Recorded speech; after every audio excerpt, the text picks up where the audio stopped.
Assalamualaikum warahmatullahi wabarakatuh. Perkenalkan, saya Ismaniar Khairunisa dari Prodi Bahasa dan Sastra Inggris dan berada pada offering B19 untuk matkul Pendidikan Agama Islam. Pada video kali ini, saya akan menyampaikan materi yaitu tentang Islam, perempuan, dan feminisme. Pada materi kali ini, saya telah membagi materinya menjadi 4 bagian, yaitu yang pertama konsep Islam tentang perempuan, kemudian sejarah dan ragam feminisme, dan yang ketiga, pandangan Islam terhadap feminisme. Dan yang terakhir, kritik terhadap feminisme. Untuk bagian yang pertama, sebelum kita memahami konsep Islam tentang perempuan, saya akan memberikan sedikit flashback tentang nasib perempuan pada masa pra-Islam atau sebelum agama Islam itu ada. Di sini saya akan mengambil contoh pada zaman jahiliyah. Jadi pada zaman jahiliyah itu perempuan dianggap sangat rendahan dan dianggap seperti barang yang dimiliki seorang laki-laki. Jadi tidak heran ketika mereka berjudi, mereka tuh menjadikan perempuan sebagai taruhannya. Kemudian setelah Islam datang, ada pemuliaan terhadap perempuan. Jadi Islam itu memandang perempuan sebagai makhluk mulia dan terhormat yang memiliki hak dan kewajiban. Jadi dalam Islam itu haram hukumnya menganiaya dan memperbudak seorang perempuan. Kemudian Islam itu juga agama pertama yang menempatkan perempuan sebagai makhluk yang tidak berbeda dengan laki-laki dalam hakikat kemanusiaannya. Jadi masih ada beberapa hal prinsipil yang terdapat perbedaan antara perempuan dan laki-laki. Namun perbedaan ini bukan untuk merendahkan satu sama lain, melainkan untuk saling melengkapi, sebab Allah Subhanahu wa Ta'ala telah menciptakan kita untuk saling berpasangan, seperti yang tertera dalam Quran Surat Yasin ayat 36.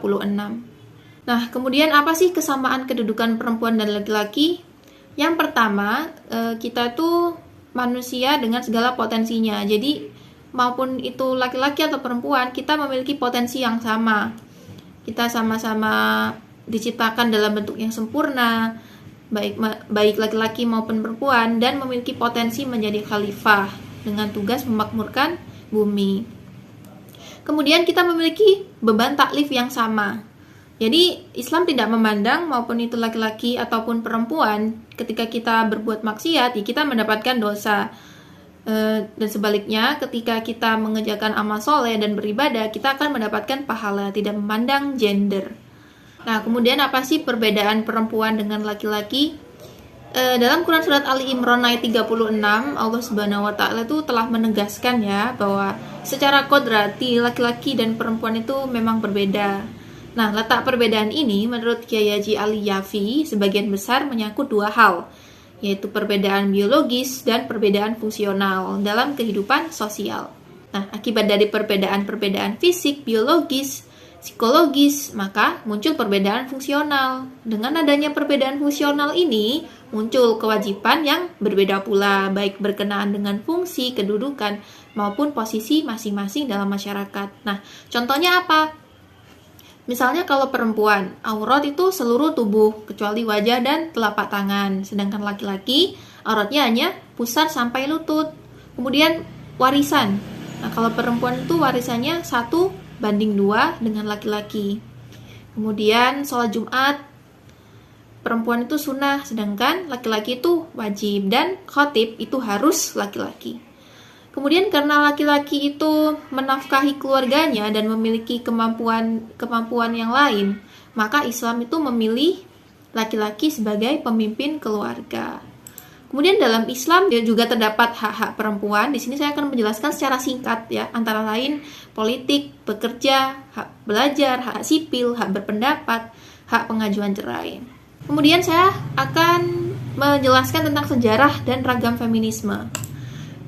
Feminisme secara bahasa itu berasal dari bahasa Latin, femina, yang berarti perempuan. Dalam kamus bahasa Inggris, Webster Dictionary, kata feminism diartikan sebagai sebuah doktrin atau gerakan yang menganjurkan persamaan hak antara laki-laki dan perempuan di bidang sosial, politik, dan ekonomi. Sedangkan menurut Kamla Basin dan Nikhat Seithan, mengatakan bahwa feminisme adalah suatu kesadaran akan penindasan dan pemerasan terhadap perempuan dalam masyarakat, di tempat kerja, dan dalam keluarga. serta tindakan sadar oleh perempuan maupun lelaki untuk mengubah keadaan tersebut. Saya juga akan menceritakan tentang sejarah singkat tentang feminisme. Feminisme ini muncul di Barat sejak zaman dahulu sampai awal abad modern. Perempuan itu di Barat ya, perempuan itu disamakan dengan budak dan anak-anak, dianggap lemah fisik maupun akalnya. Nah, jadi tidak heran feminisme ini adalah feedbacknya ya. Kemudian kata feminisme pertama kali itu diperkenalkan oleh aktivis sosialis utopis bernama Charles Fourier pada tahun 1837. Kemudian timbulnya feminisme ini setelah terjadi revolusi sosial dan politik di Amerika Serikat. Perhatian terhadap hak-hak kaum perempuan mulai mencuat. Menurut Murtado Murtahari, penyebab timbulnya feminisme ini adalah karena kepentingan kapitalisme. Di sini saya akan memberikan 3 contoh ragam feminisme. Yang pertama adalah feminisme liberal, yaitu aliran feminisme yang menuntut agar perempuan itu diberikan kesempatan yang sama dengan laki-laki, karena perempuan mempunyai kemampuan yang sama dengan laki-laki dan bahwa perempuan harus diberikan kebebasan untuk menentukan nasibnya. Kemudian ada feminisme Marxis, yaitu merupakan aliran yang berpendapat bahwa sumber ketertindasan perempuan itu adalah sistem produksi dalam keluarga, di mana laki-laki bekerja dan menghasilkan uang, sedangkan perempuan hanya bekerja di sektor rumah tangga yang tidak menghasilkan uang. Kemudian yang ketiga ada feminisme radikal. Nah, feminisme ini adalah aliran feminisme yang berpandangan bahwa penindasan terhadap perempuan itu terjadi akibat fisik perempuan yang lemah di hadapan laki-laki, di mana perempuan harus mengalami haid, menopause, hamil, dan sebagainya. Semua itu membuat perempuan tergantung pada laki-laki. Nah, kemudian apa sih pandangan Islam terhadap feminisme ini? Dalam pandangan Islam, ide dasar dan utama yang diperjuangkan oleh feminisme itu kan berupa kesetaraan, kedudukan, dan hak antara perempuan dan laki-laki ya. Nah, itu adalah sesuatu yang tidak benar dan menyalahi kodrat kemanusiaan. Memang benar, Islam itu memandang perempuan dan laki-laki memiliki kedudukan yang setara dalam sejumlah aspek, terutama aspek kemanusiaan. Namun, hal ini tidak membuat Islam memberikan hak-hak yang identik kepada perempuan dan laki-laki dalam semua hal. Nah, keadilan tidak harus bermakna persamaan kan? Bahkan harus berbeda jika kondisi dan fungsi objeknya itu berbeda. Allah Subhanahu wa Ta'ala menciptakan laki-laki dan perempuan dengan kondisi fisik, biologis, dan psikologis yang berbeda. Perbedaan-perbedaan ini kemudian menimbulkan fungsi yang berbeda pada diri mereka masing-masing. Oleh karena itu, sangat bijaksana Allah Subhanahu wa Ta'ala membedakan hak dan kewajiban mereka. Bahkan Islam juga menyebutkan sejumlah perbedaan hak dan kewajiban antara mereka yang malah saling melengkapi, seperti dalam rumah tangga. Nah, berkaitan dengan perbedaan ini juga diperkuat dengan firman Allah pada Quran Surat An-Nisa ayat 32. Nah, kemudian kritik faktual terhadap feminisme. Terlepas dari pro dan kontra, gerakan feminisme ini diakui telah banyak membawa perubahan positif pada kondisi perempuan. Perempuan telah masuk ke segala sektor pekerjaan yang dulu dimonopoli laki-laki, bahkan undang-undang di berbagai negara yang lebih mendukung perempuan. Namun, di balik kemajuan ini tentunya ada sisi negatif yang ditimbulkan ya. Contohnya, isu pemiskinan perempuan dan tingginya angka perceraian. Nah, buktinya apa? Buktinya yang pertama, ketika pada tahun 1997, pemerintah Inggris pernah memberlakukan pendekatan tanpa memandang jenis kelamin dalam merekrut tentaranya dan memberlakukan ujian fisik yang sama kepada kadet pria dan perempuan. Nah, hasilnya apa?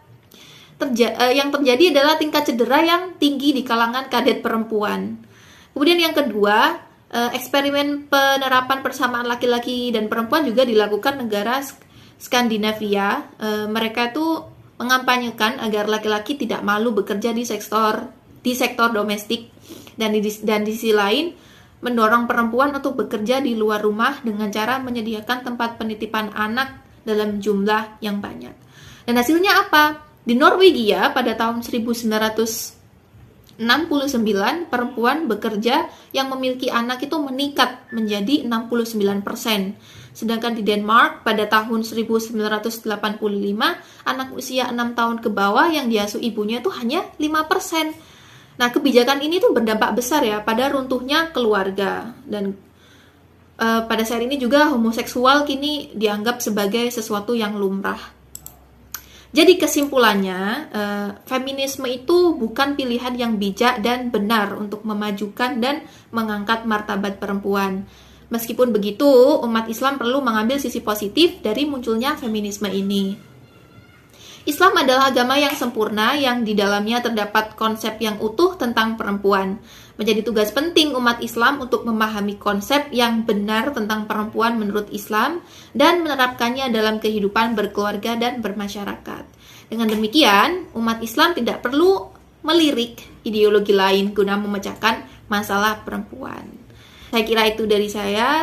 Terima kasih. Wassalamualaikum warahmatullahi wabarakatuh.